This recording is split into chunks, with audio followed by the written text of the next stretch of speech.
We're going to spend the whole class on one verse. If somebody gives me a book, we can actually start. That'd be great. All right, superb. Normally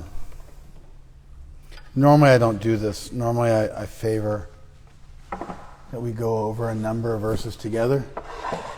You know, just, I think a broad pass to the subject.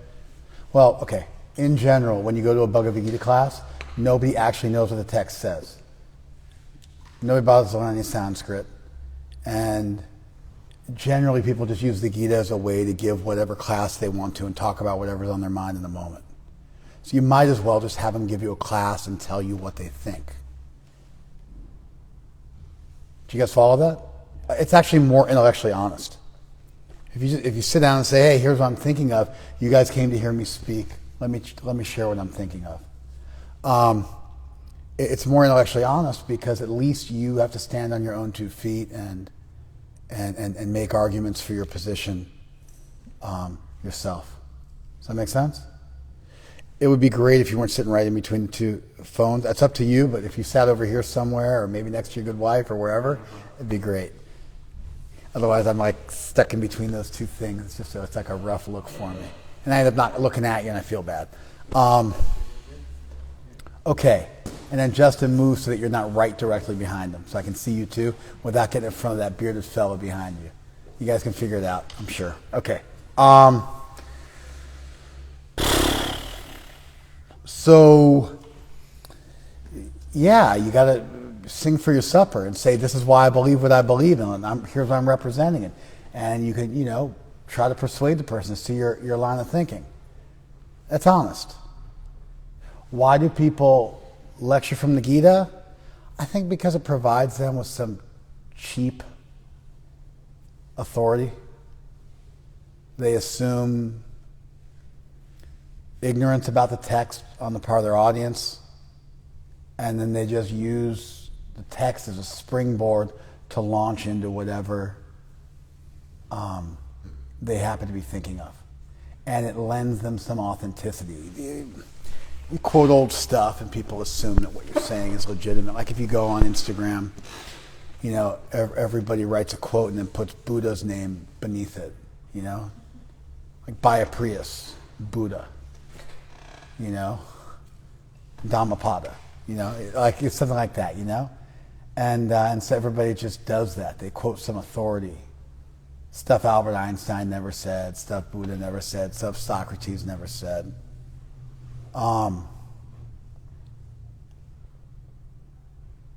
Because people think if somebody said a long time ago somehow or other it has authority, or somebody famous said something somehow or other has authority. Do you guys follow this? But it's not true. People a long time ago believed in slavery and all sorts of terrible stuff. So just because something was said a long time ago doesn't make it automatically legitimate. And famous people have all sorts of stupid ideas. Famous people oftentimes are like full-blown narcissists, craving validation, and just saying all manner of nonsense, inflated by their own ego and what have you. And just, it's like crazy the stuff people come out with sometimes. It's like surprising. So, more honest is you just say, hey, here's what I believe.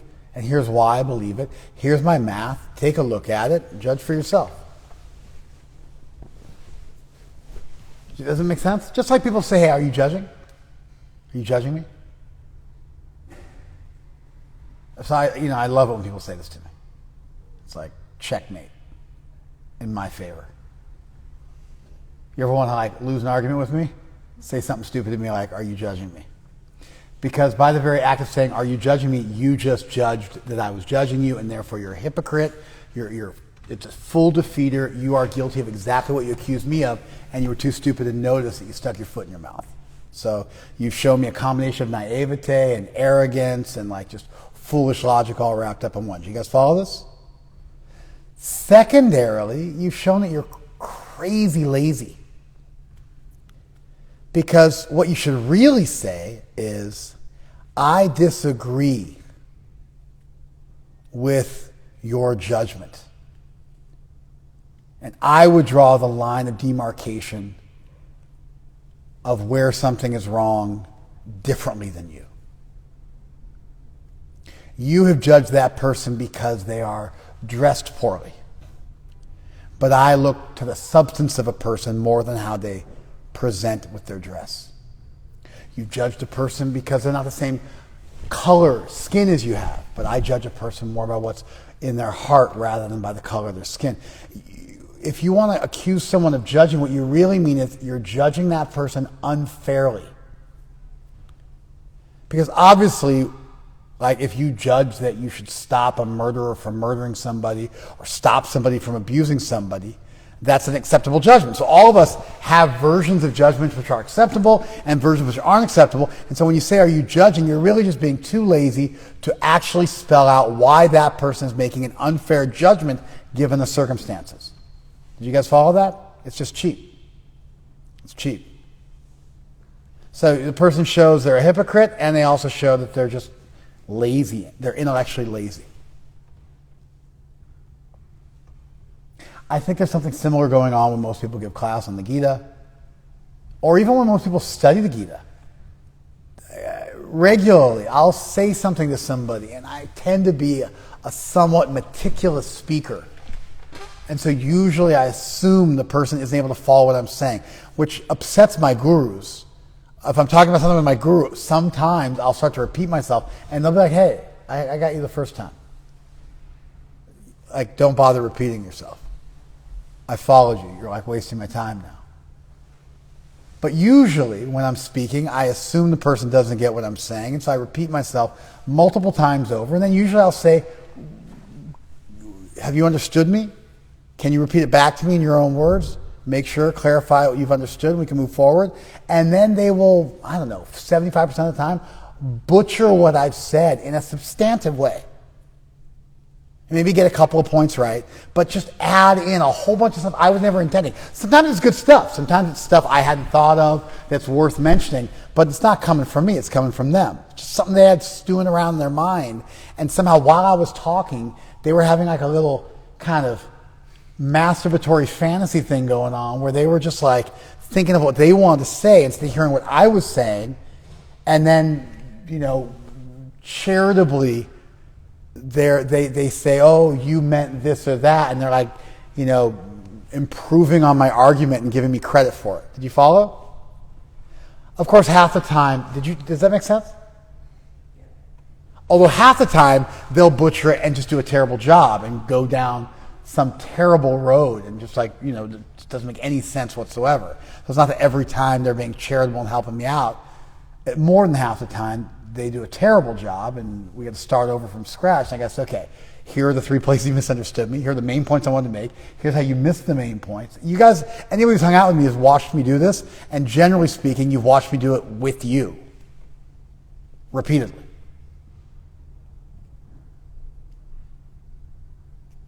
So, I didn't even know where I was going. I wish I could tie it back. I had some great place to go, and I'd make a fool out of myself. You started with you're going to speak on one verse. No, I know that. I know that's too far back. You rewind. You were out to the beginning of the movie. Now we got Honesty. intellectual honesty. Yeah. Just make your argument. You're making it worse. You're like all over the place. You're like, I generally tend to be quite meticulous in my thought and my speech. And show my math so people can inspect what I'm saying, see the argument. I can run from here, but I just don't know. I just don't know what I was thinking of in the moment while I went into this tangent.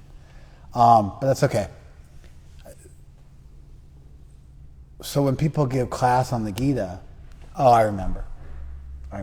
Even when people study, not just when they teach. Even when people study, they'll be reading the Gita and just thinking about what went on in their life that day and ignoring the text. Have you ever read a book and got through a couple pages and have no idea what you just read? You're not stupid. You're not stupid. You lack the ability to focus. I don't know what just happened here. I just got a Chrome update. That's all right. I think I'll get back here. Page is not working. Reload. Clearing your cookies. Here. I can get past this. All right. Sorry, guys. Okay. Back. You're not stupid. Just you lack the ability to focus. And that's a problem, because a lack of focal ability is functional stupidity. Because irrespective of how intelligent you are, if you lack the ability to focus, you're just, meandering through life, unsure of where you just were and where you're going. So most people read the Gita and they can't even pay attention to what the text is saying. Most people read any book and they can't pay attention. And that inability to focus carries over into their class, and it's compounded with a lack of knowledge of Sanskrit. So you get these two things, the inability to focus. Like there's a famous biblical scholar, and when he was teaching the Bible, the first book he would make his students read was How to Read a Book. There was a book called How to Read a Book. And he's the Bible is a book, just like any other book. And so if you can't read any other book, you won't be able to read the Bible either. And you have to have certain basic critical thinking skills and the ability to follow a plot, and so on and so forth. And so he would make them read that book as a precursor to reading the Bible, because before you become self-realized, before you become, spiritually conscious, you got to become conscious. Before you become super conscious, you got to become conscious. I was just talking to somebody today. And I made the point to them that, the first process in self-realization is you have to realize how unwoke you are. And it's usually rough. Most people give up. You start really doing an inventory and you realize just how lusty, angry, greedy, petty, malicious, envious, jealous, ungrounded, materialistic, narcissistic, self-centered you are, and it seems like you're getting worse. And you engage in spiritual practice, and you thought you were the cat's meow before, and then you start to do some heavy spiritual practice, and it almost seems like you're going backwards. Has anybody had this experience before? It's not necessarily the case. I mean, it could be. You could be in like some kind of bad cult, and things are just getting worse, and you're going from bad to worse, and you got to jump ship, press eject, and get out of there quick. But oftentimes, what's happening is you're just becoming basically cognizant of where you're actually at, and you're no longer having delusions of grandeur like a small child who thinks they're a prince and an astronaut and the king of England all in one. Do you guys follow this? Like my 4-year-old's pretty cool. She's all about princesses and so on. She's at that age where she can actually dress up in a Halloween princess costume, just rock it, and walk around the street. If you're past a certain age and you do that, you're clearly a crazy person. Like if you see like a 60-year-old woman walking around with like a Halloween princess outfit on, you're like, oh my God, it's like loony bin. She like jump into a dumpster in like 5 seconds, And so, but my daughter pulls it off. And so, she was at Target, and I was like, oh my God, are you Princess Aurora? And my daughter's like, no, I'm Princess Naika. I just like Princess Aurora. I don't live at Disneyland. It's like, so she's not totally delusional, right? Most people are just delusional, and self-realization is realizing, wow, I got a lot of work left to do. That's step one. You identify where you're actually at. That's a good step. Anyway, most people are just, I don't know, like a bull in a china shop, just walking around, can't make sense out of a book. They talk to other people. You can't understand what other people are saying. You're too in your own head all the time. Everything's delusional, and it's based on, who you are and how you're feeling, and everything gets interpreted through that lens. And you can't objectively view anything. Through serious practice in how to read a book, coupled with spiritual practice, you get to a place where you can objectively assess your situation, pay attention, and then usually you get depressed because you realize, wow, I got so far to go. You got to get past that milestone.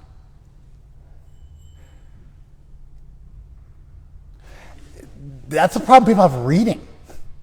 Now, if you're teaching, you still have all those problems, unless you dealt with them.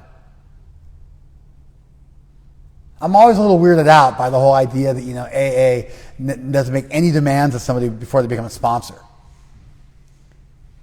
Because Bill W. was going to go drink, and he, found a guy and preached to him. So that's their reasoning for why you can become a sponsor at any time you want to.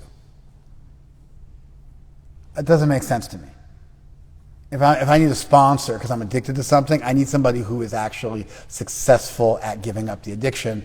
That's the qualification they have for being a sponsor. I'm always, if somebody wants to counsel me, I've been married 25 years, they want to be my marital counselor. I'm like, hey, how many years have you been married? Oh, I'm divorced. Sorry, buddy. I've never been married. Yeah, that's a problem too.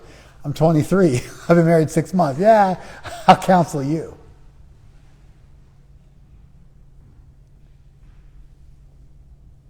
You got to learn how to read and study. Then you can teach. Most people don't.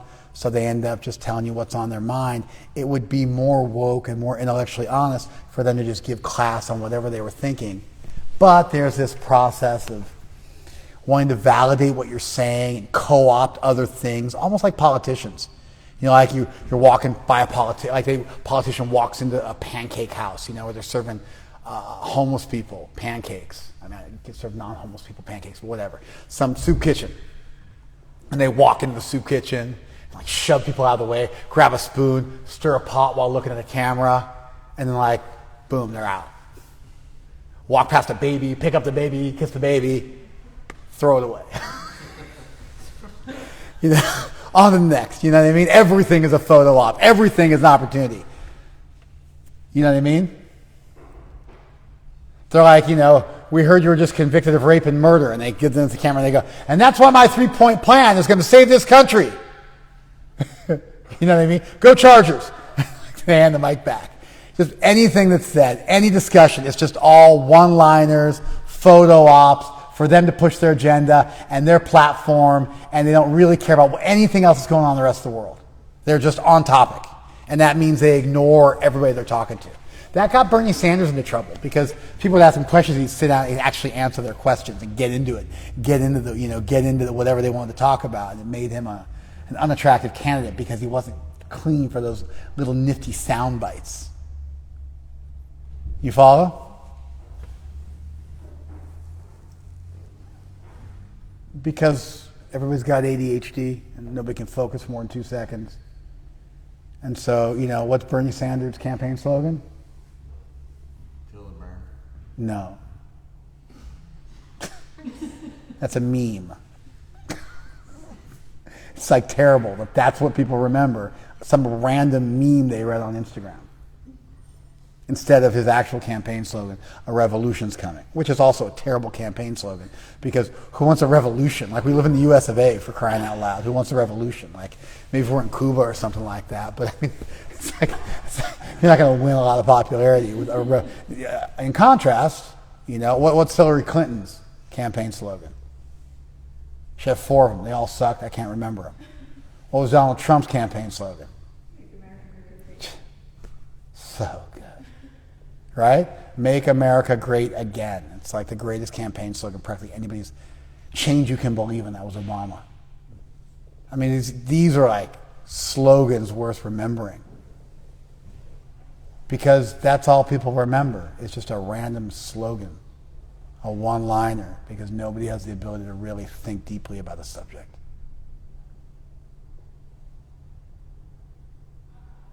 I just talked and rambled, went in a bunch of different directions. But I don't know if you guys noticed, I tied it all back together, kept track of where I was, and although I went around a few times, I stayed on point.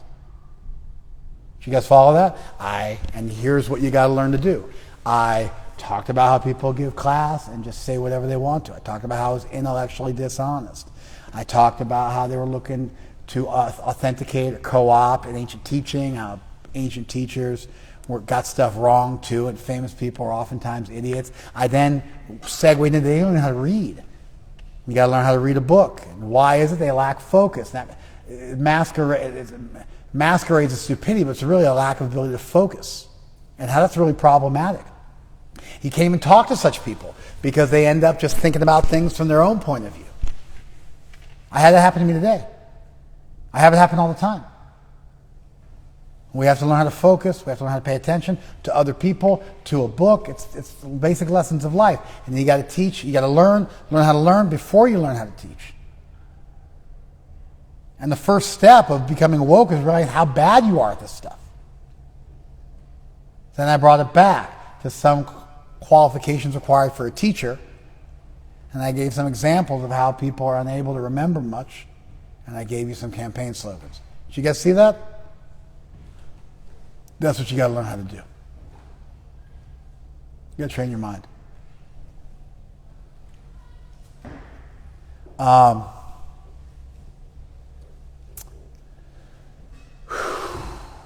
So, because of that, I usually lecture on sections of the Gita.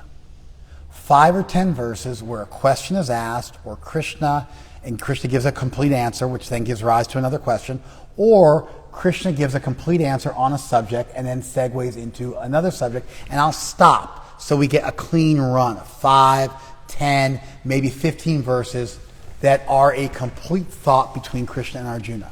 And I'll go through them, and I'll troubleshoot them.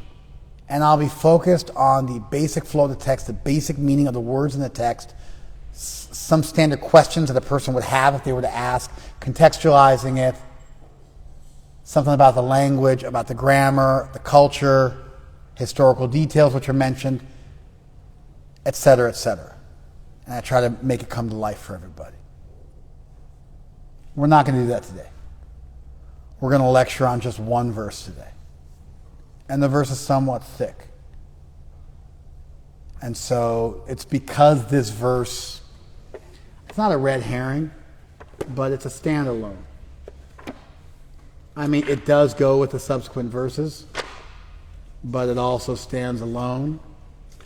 And to look at it and really honor it and not just skip over it, chapter 18, text 18, 18:18, page 672 in my book. Don't know what page it's going to be in your book.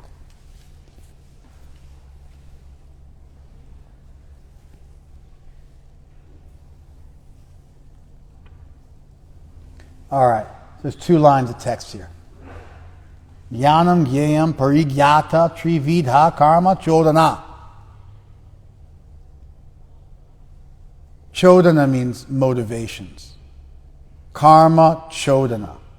Motivations for acting. Karma means acting.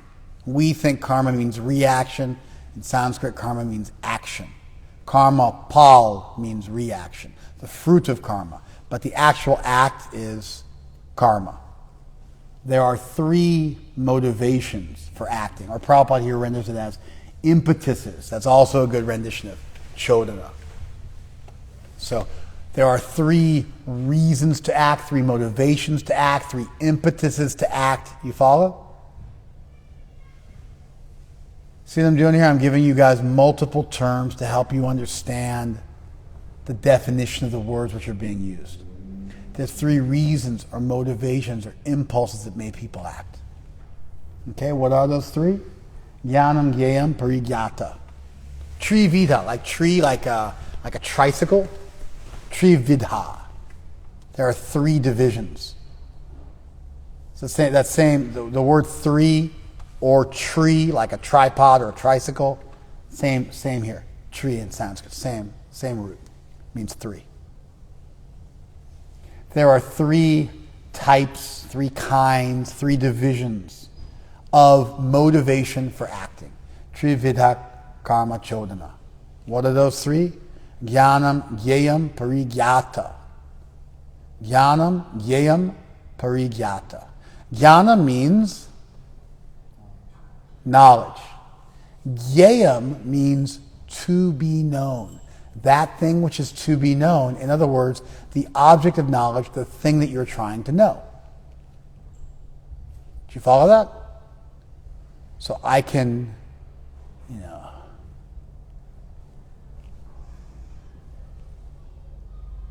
there's a book. Then there is my knowledge of the book. There's a sunset, and there's my impression of the sunset. You follow? There's the thing that you're trying to know, right? And then there's your knowledge of that thing. You guys follow this? Jnanam gyayam parigyata. And then there's also the knower, the one who's doing the knowing. There's a book, and there's me. You follow? You get it? And I'm reading the book. There's a knowledge, there's a thing you want to know, and there's the person who's doing the knowing. So there's the knower, and there's the object of knowledge, and then there's the knowledge, which is how the knower interfaces with the object of knowledge. There's me, and then there's the object, the book, and then there's my knowledge of the book, which connects me to the book. Did you guys follow that? So impetuses or motivations, maybe we could say, now that we understand the things we're talking about, maybe we say there's 3 elements involved in an act. There's the actor, or rather this is involved in action. There's the actor, there is the thing which you're acting on, and then there's the act itself, which connects you to the thing you're acting on. Do you guys follow this? And this is in relationship to knowledge. All 3 of these words are variations of the Sanskrit root gya, which is where you get the word gnosis from in English. Like I'm agnostic, I don't know, or I'm Gnostic, I do know. It's from gnosis, knowledge, comes from gyan in Sanskrit, from gya. So there is, in terms of acting in this world, there is the person who wants to know, the thing they want to know, and the act of knowing that thing. Did you follow this? Now, this is an unusual way of looking at the world. It's an old way of looking at the world. It's an Upanishadic, Vedic way of looking at the world. It represents an ancient culture and the way they divided up the world to help them make better sense out of it. It's a complement to the 5 factors of action we studied last week, which is yet another way to look at the world. So this is another model that you can use to look at the world.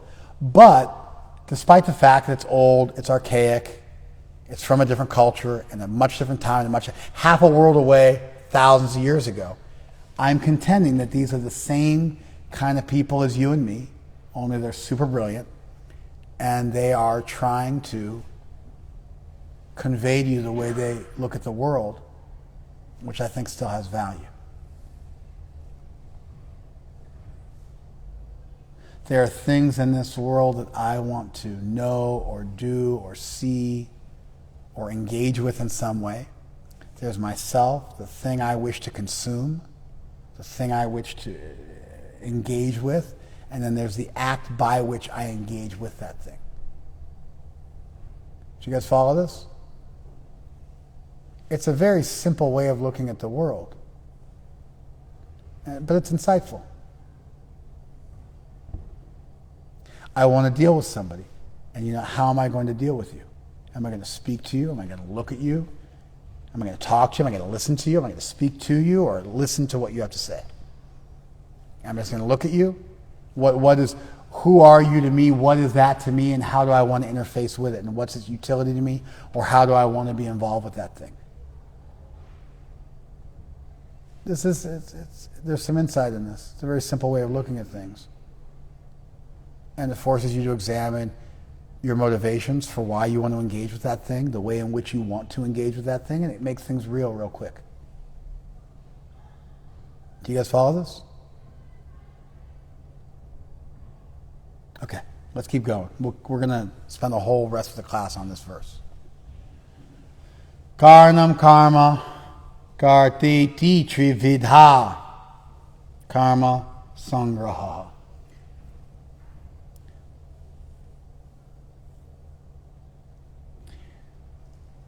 So trividha karma sangraha. Sangraha means constituents. In a lot of ways, chodana is a motivation. I guess chodana refers more to reasons and impetuses and feelings, and sangraha refers more to elements or constituents. But both of them are trividha. There's three kinds of constituents of karma, and there's three motivations for karma. Problem I have is the impetuses for karma seem to be constituents. They say there's three impetuses, but what they're really doing is defining. There's a knower, the object of knowledge, and the act of knowing. Those wouldn't seem to be impetuses as much as they would seem to be fundamental constituents or elements of any action. Did you guys follow that? But they're listed as being impetuses, so we have to deal with that.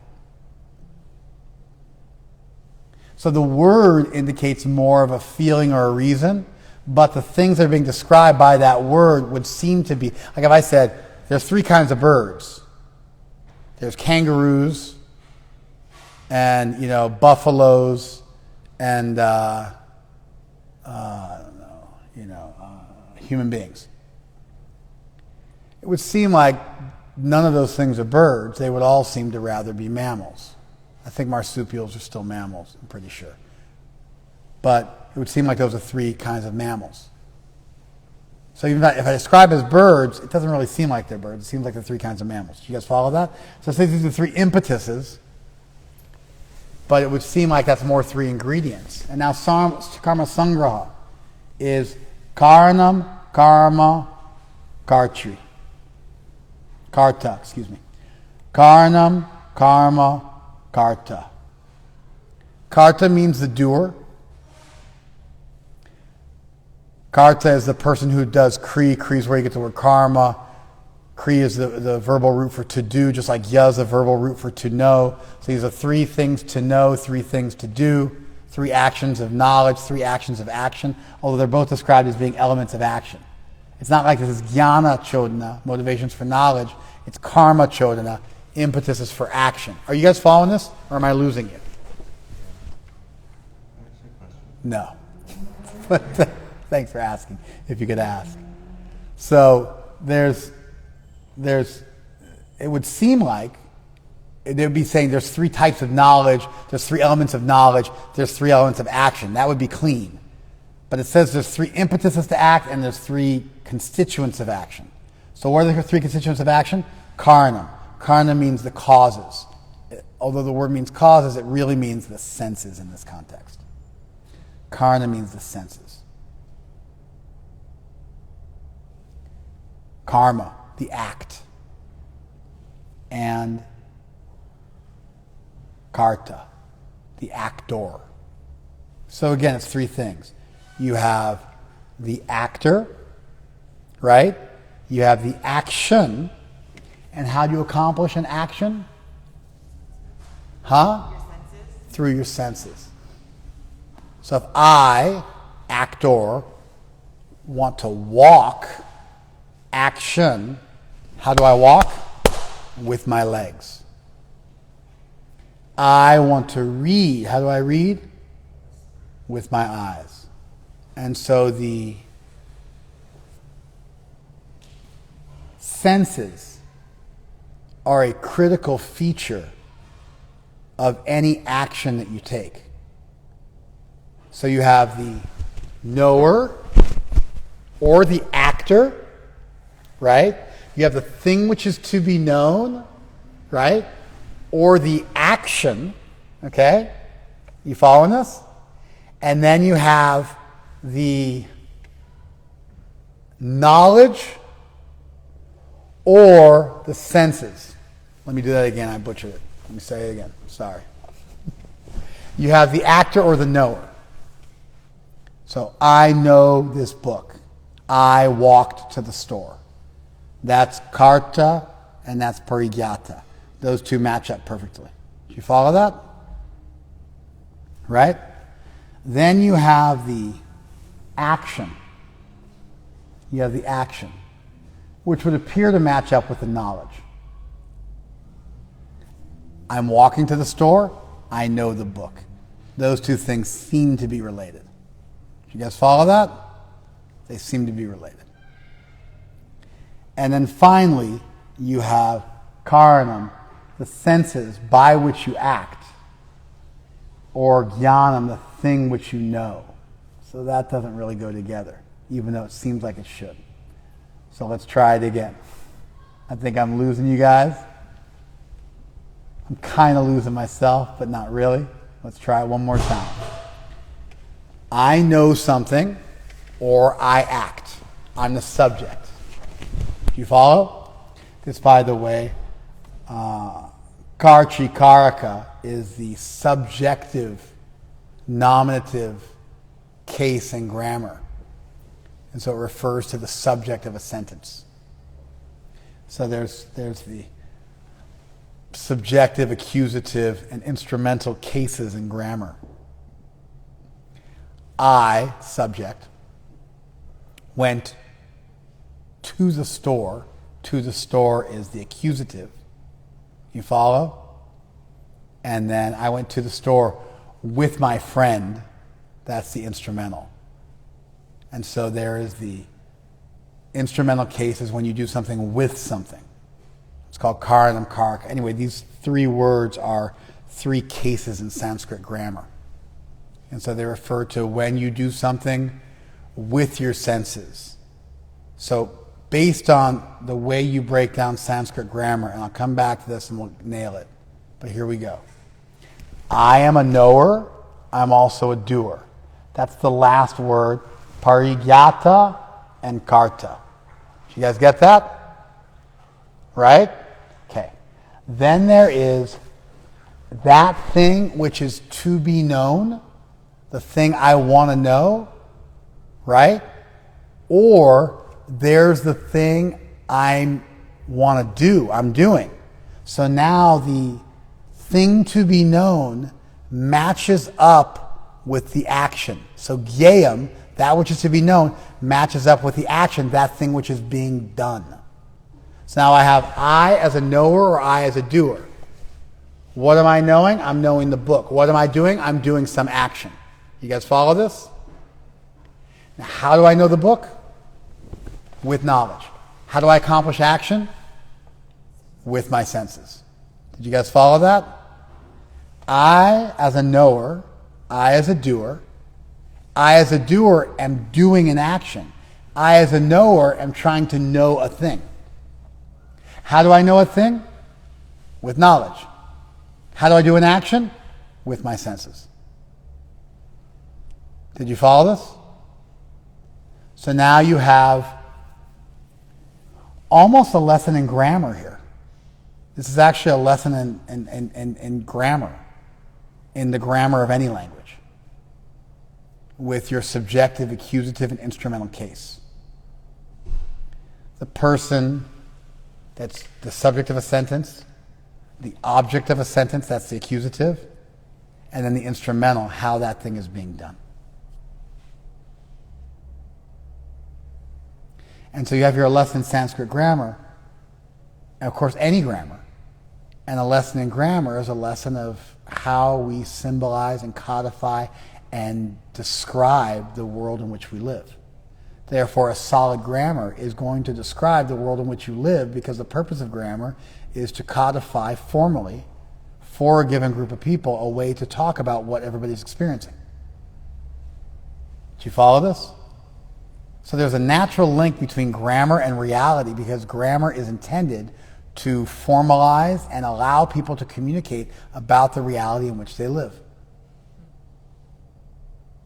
Therefore, it makes sense that grammatical lessons would also be lessons on life. And you see a merging of that here. Did you guys follow this? So now you have two sets of threes. I as a knower, I as a doer. As a knower, what am I trying to know? A thing. In this case, a book. As a doer, what am I trying to do? An action. As a knower, if I want to know a thing, how do I know it? With knowledge of that thing, which is not exactly the same as the thing. My appreciation for a sunset is different than a sunset. A sunset is an astronomical event based on the turning of the earth as the earth revolves around the sun. And it has to do with our atmosphere and the curvature of the earth and the revolution of the earth and axes and ellipticals, so many things, right? But my appreciation of a sunset may be that. It may just, but I also may be a painter who's looking at a sunset for inspiration for colors. I may be a designer who's looking for the sunset for inspiration for the colors I'm going to design my clothing with. I may just be appreciating the sunset. I may be trying to grab the last bit of warmth. I may be trying to rush to get something done. And I'm looking at the sunset because I only have so much light left to do the thing I want to do. The sunset is a thing. My knowledge of that sunset is not the same thing as the sunset. The sunset has many, many facets, many ways of looking at it. And my knowledge of it, my appreciation of it, is one particular way. Therefore, knowledge is not exactly the same as the thing that you're knowing. Did you guys follow that? Just like somebody might know you, but they don't know everything about you. They don't define you by their knowledge of you. You are yourself. They know part of you. So there's the knower, the thing they're trying to know, and that knowledge which connects them to the thing. There's an actor and the action they want to accomplish and the senses by which they accomplish that action.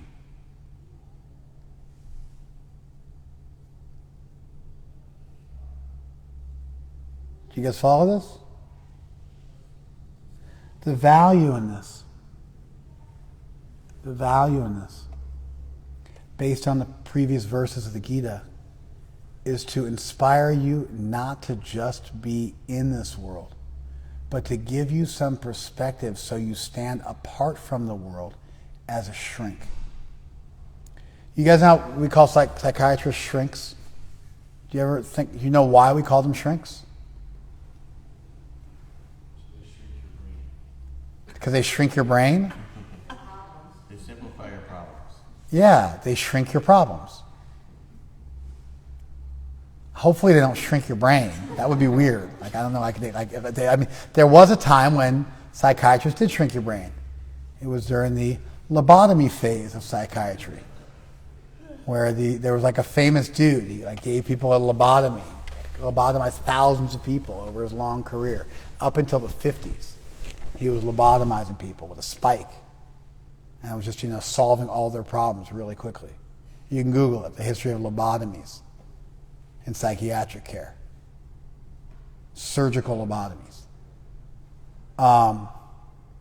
So hopefully psychiatrists aren't shrinking people's brains anymore. Although shock therapy it does do that to some extent. That is part of what shock therapy does. And shock therapy is still alive and well. People still do shock therapy. You just took a course in it, right? Well, yes. What's it called? Well, there's multiple kinds now, but transcranial magnetic stimulation is... Yeah, she's all, I'm studying transcranial magnetic stimulation. I'm like, oh, you mean shock therapy? And she's like, no, they use magnets. I'm like, they use magnets to help you figure out how to do the shock therapy?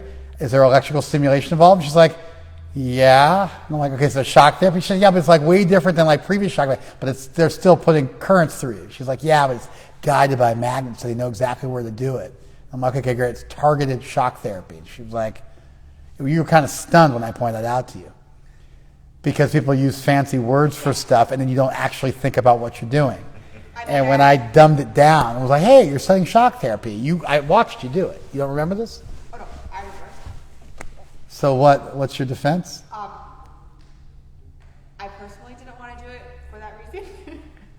But I remember you were all excited about it, and I dumbed it down, and you stuttered a bunch. And I watched your brain go tilt. Remember that? All right. So shock therapy is still alive and well, which is brain shrinking to some extent. They call it brain resetting, but whatever. Calming down. But a shrink is, a psychiatrist called a shrink because they shrink your problems, because they are not in the middle of it and enmeshed in it the way you are. And so they can look at what you're doing and just dispassionately describe it. And there's value in that. Because you're in it.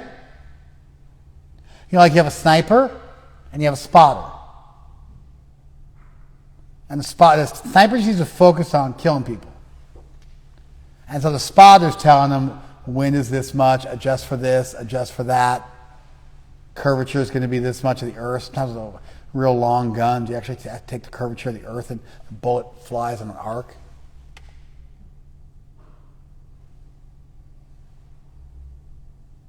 Like my buddy can hit a bullseye with an M16 at 300 yards. That's 3 football fields with an M16. Not with like a full scope. Hit the bullseye. Like shoot you in the eye. He's a marksman who's also trained as a sniper. But even with like a not a good gun, but the big long guns, those things are shooting like forever. Those things are shooting like half a mile or something. It's crazy what they can shoot. Over 1,000 yards. You got the sniper and you got the spotter. You need that, you know? You need a pilot and a co-pilot. You need a navigator and a pilot. Sometimes you need 2 people to make something happen.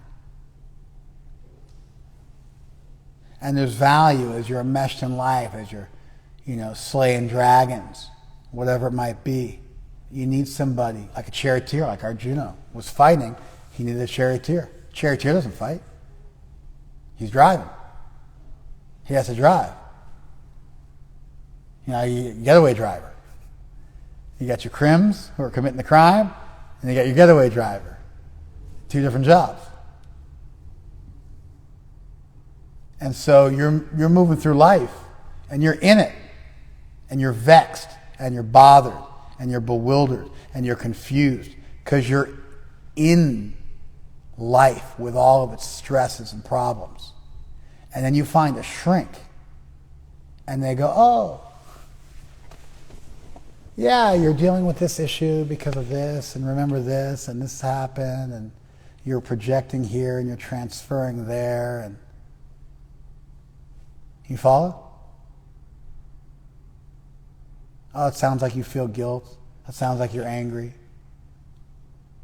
Oh, that's related to, remember, because your mind's a pattern. Remember that? The last one? And yeah, you're reenacting that pattern.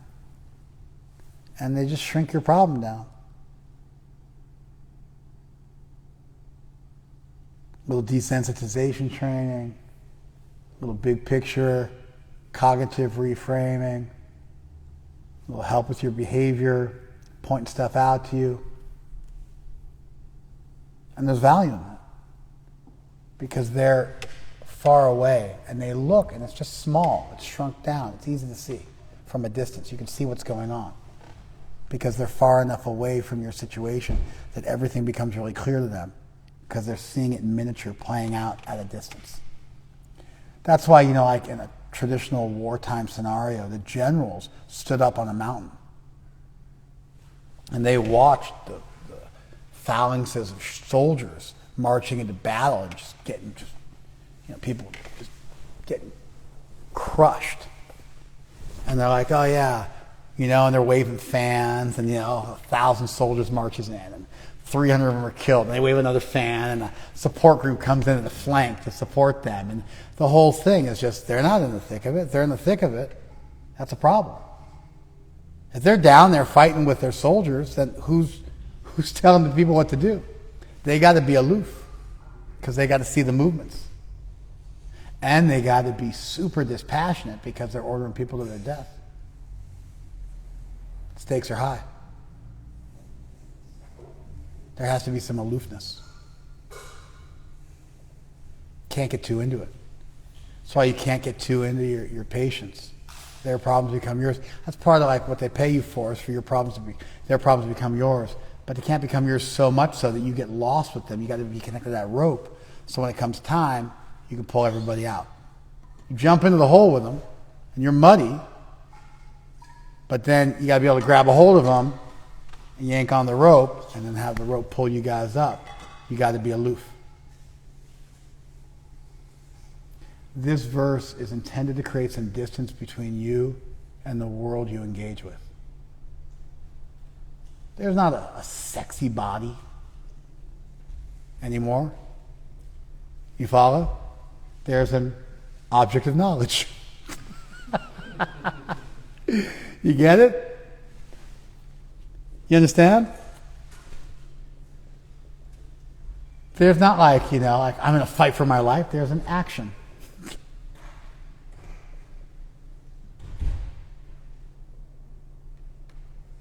There's not just like I'm throwing myself at that. There's I'm going to engage with that with my senses. I'm going to know that through a process of knowledge. Is that worth knowing? Is that worth doing? What's the most efficient way to do that? With my which senses should I be using? Which action should I be committing? How do I want to involve myself as an actor? How do I want to involve myself as a knower? What's worth studying? What's worth knowing? You follow?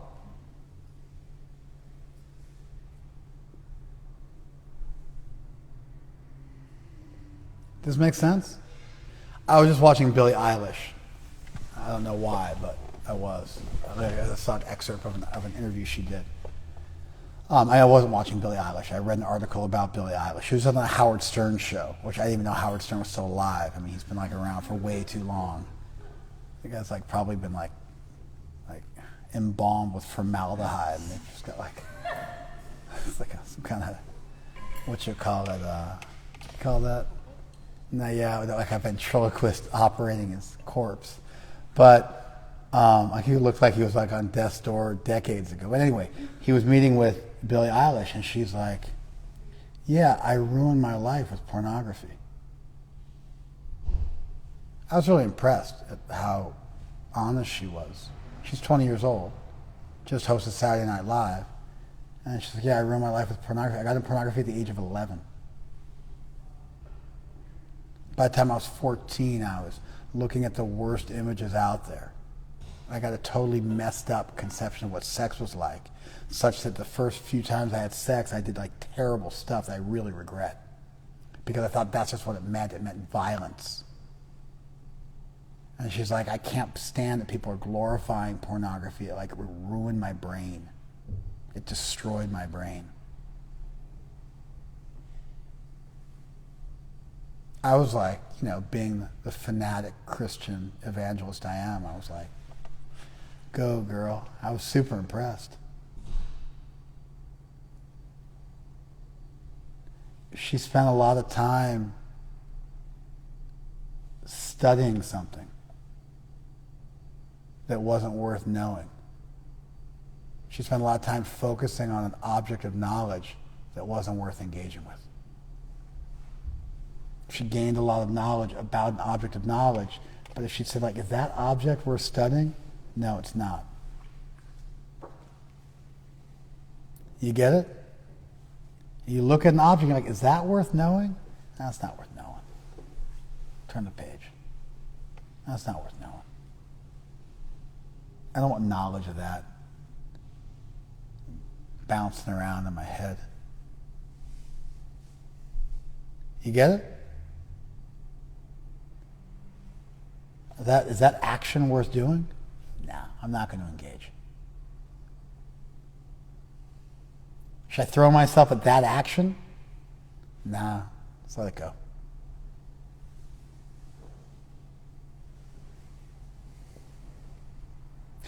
When I was a young man, we would go out and chant in the streets because that's what Hare Krishnas do, and we had to always take a contingent of security guards with us because there would always be fights when we went out to chant in the streets. It was kind of like aggro when I was coming up in the Hare Krishna movement, and so there'd be regularly fist fights. We go out to Westwood to chant or something like that. There'd be fist fights. Santa Monica Promenade, there were fist fights. So we had to have a security detail. So somehow I was always on the security detail, even though I couldn't hardly fight, and I was like 145 pounds sopping wet. But all the other devotees were even more weak than me, and they were like less aggro than me. And somehow I got thrown in the mix from a young age, and my elders would always like tell me, "Oh, go fight that person for me." And I was just like, "Okay, I'm on a mission. I'm Arjuna." And so we would go out there, and we'd get in fights like regularly on the street. Like I'm in a dhoti. Like some points, I just didn't even wear a dhoti. I wore pants because I knew I was going to scrap. So I would just wear pants because it was better to fight in pants than a dhoti. But we'd be out there, and I'd just be out there looking like, who's going to give us trouble? And it usually a couple of us would be like trying to flank the guys, you know? And so then they stopped bringing us. And they stopped getting harassed.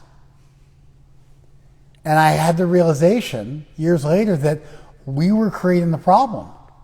Because a bunch of aggro Hare Krishnas looking for a fight, mad dogging everybody.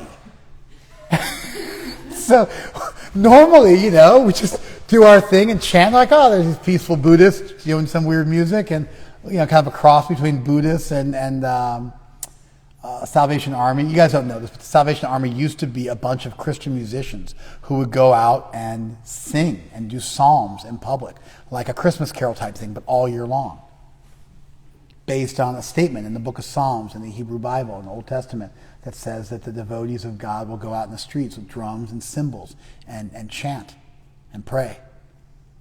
And so we're like a cross between the old world Salvation Army and Buddhist monks.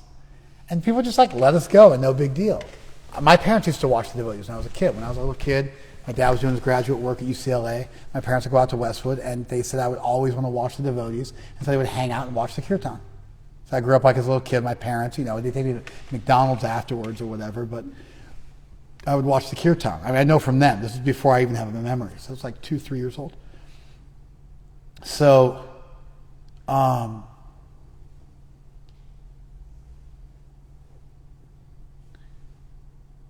was just remembering my childhood, backing my mom's car down a hill at like the age of 3. Traumatic memory of putting my mom's car in reverse, going down the hill, and it full freak out. So we were out there and we were wanting to engage in an action.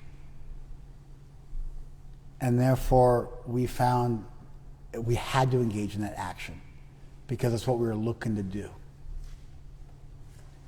You follow? And then, whatever, we got sick or whatever, they forgot to bring us, or there wasn't room for us, or somebody smarter than us figured out we were the problem, being embraced as the cure. They didn't bring us, and all of a sudden, there was no more problems. And so whether you're trying to think about what should I do or what's worth knowing, by looking at things dispassionately, cognitively and behaviorally. It's interesting the way the verse divides the world up into 2 sets of 3. There's a behavioral world and there's a cognitive world. There's a world of knowledge and thought, what would be called in classical philosophy a noetic world, from nous, the world of mind. And then there's a physical world, a world of action, just like cognitive behavioral therapy. There's a world of action, behavior, and then but modifying your behavior is not enough. You also got to modify the way you look at the world, and that's the cognitive world. So you find it divides it up like that. Chodana and Sangraha could be synonyms. They're not exactly synonyms in Sanskrit, but they kind of seem to be synonyms the way they were used in the verse. I kind of favor them being synonyms the way they're used in the verse. You could also take the angle of there's always an impetus for any action that takes place. And so behavior is always preceded by cognition. Purposeful behavior is always preceded by cognition. And so there's an impetus to act, which has 3 elements, which then becomes the action. Did you guys follow that? So you could either look at it as chodana and sangraha, just don't call it an impetus, call it an element. You can look at it as behavioral and cognitive as just two different features of how to look at the world. You could look at one as preceding the other, and now the cognitive world precedes the behavioral world, and there's value in that. You can look at how these things are describing the same things as a knower and as a doer, and the object of knowledge and the action, and then the way you know something and the way you do something. You follow? And you can look at it as the things and you and how you interface with that thing. But what's the purpose of all this? And it's also a grammar, because it's actually a grammar is designed to describe formally the way that you engage with reality. That's what a grammar is. That's a wild concept, worth the price of admission all on its own. A grammar is a systematic philosophical tool to formalize human communication so we can talk about what we live. And we can symbolically communicate with other people what we do. And all grammars have similar elements because communicating involves a subject, an object, a way of interfacing with that object, and so on and so forth. And therefore, there's similar cases in all languages. Similar grammatical cases in all languages. You guys following this? I'm summarizing for you now. I'm wrapping it up.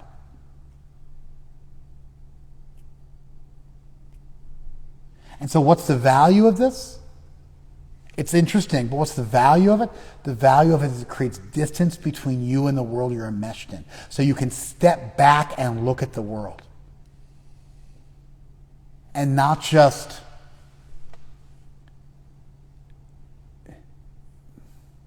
you can engineer your reality better by creating distance between yourself and your desires and your impetuses and your desires and your traumas, and not just act on them unconsciously, but rather choose how you wish to interface with the world. And so just like the 5 factors of action, these 6 factors of action, or 2 sets of 3 factors, or cognitive and behavioral models, or cognitive cum behavioral models, or ways in which you interact with things, whether those things be thought things or physical actions. These are all ways of creating space between you and the world and shrinking the world so that you can look at the world in a shrunk way and have some impulse control and some executive function and some delayed gratification so you can start to make decisions on how to live a better life. We need that space between stimulus and response. We need that space between items and our appetites for those items and then our actions. We need to create space so that we have room to move. It's like if you want to go out and you want to surf. If you just go out and try to surf, try to swim, you get crushed. A good surfer will stand on the shore and watch the waves. Why? Because the waves come in sets. Did you guys know waves come in sets? You really know that? Like 3 waves, 30-second break, then 3 more waves. Do you guys know that? Or 4 waves, 55-second break, and then 4 more waves. Do you guys know that? That's how it rolls? So you wait. You wait 5 minutes, and you watch, and you clock what the sets are. How many waves, how much space, between the longest distance between the waves. And at that moment, when that last wave comes in, you charge it because you're on a clock to get out far enough that those waves aren't waves, they're swells, and you can navigate them. If you do that, you just swim right out. Because you clocked it, because you shrunk it, because you recognize it. Otherwise, if that wave's cresting, you missed it. Just like in business. If you wait till the thing you're buying is cresting, you missed it. You got to catch it as swell before it crests so you can ride the wave. By the time you notice the serious problem, you're already stuck and you've gotten yourself outdated. And now you're playing catch up. You got to spot that thing before it becomes a full thing. Otherwise, by the time you jump in, it's done. Right? That's financial management. That's the next big thing.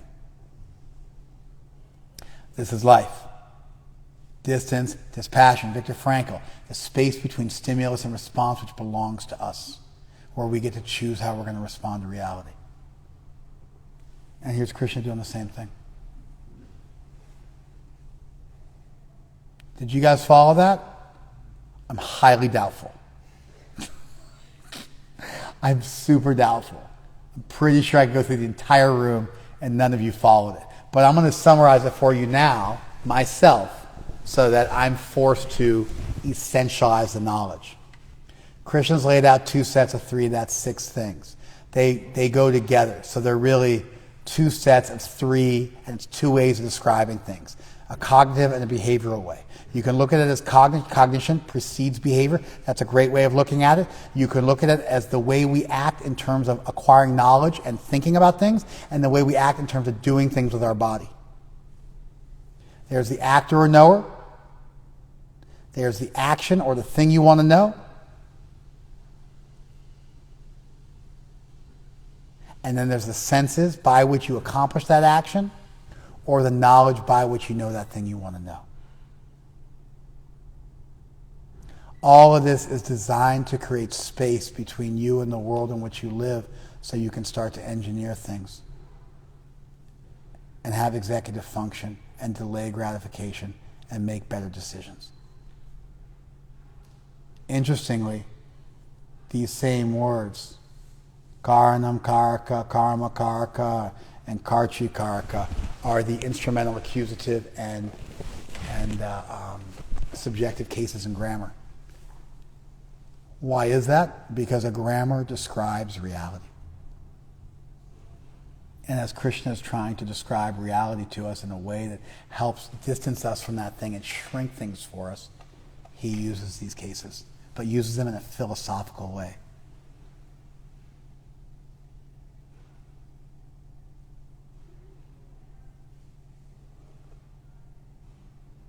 Do you guys follow that? The word chodana as impetus works because the mental world is a world more of thoughts and feelings and impetuses, and the physical world is a world of action. And therefore the word chodana kind of reflects that more mental aspect of the first world, which could either be seen as another world or as the cause of the later world, which is the world of action. How do we know this is about creating distance? Because the preceding verses are about doing your duty but not being attached to the result. And now Krishna is giving us ways to look at the world, old models which were old by the time he was speaking about. This isn't something new. He is referring to the Sankhya literature, Sankhya Kritante, the way things are described in the Sankhya. He's referring to pre-existing literature which was old and quotable at the time the Gita was spoken. And see, there's ways of looking at the world that are designed to create detachment. Did you guys see that? That was like a 2-minute version of everything we talked about. And the last thing I'll say is this. Although some verses like this they depend on a knowledge of Sanskrit grammar. They depend on a knowledge of ancient philosophical literature, including the literature which precedes the Gita. They require a knowledge of traditional philosophy. Provided you can get over those humps, there's value in this. It's perennial philosophy. It's as useful today as it was back then. It's brilliant. It's thoughtful. It's salvific. It shrinks the world. And it allows you to look at the world more soberly and less passionately so you can make better decisions. This stuff has value today as much as it did back then. There's some hoops sometimes you got to jump in. Sometimes the stuff's straightforward. You can just immediately understand what's being said. It's very easy to apply. In this case, you've got Sanskrit grammar, multi-meaning words, multiple sets of 3. You got to compare and contrast. Then there's an extra set of 3, which is the grammatical cases. Then you got to compare that to how the words get used later on, how they get used previously, because some of these words were used in the previous text and in later text, and you got to do that analysis. You got to troubleshoot. It's a pre-existing literature, so you got to know that pre-existing literature, know the nuances of language, and then you got to also have some universal understanding of what's going on so you can make it make sense today. But if you can jump through those hoops, and sometimes it's easier. This one is a more difficult one in the Gita. Maybe there's 20 verses like this in the Gita, maybe 15, maybe 10 that are this complex to really unpack. But once you get through that, it's totally meaningful, totally relevant. 2021 in Laguna Beach. All right, thank you, Instagram. Thank you, Facebook.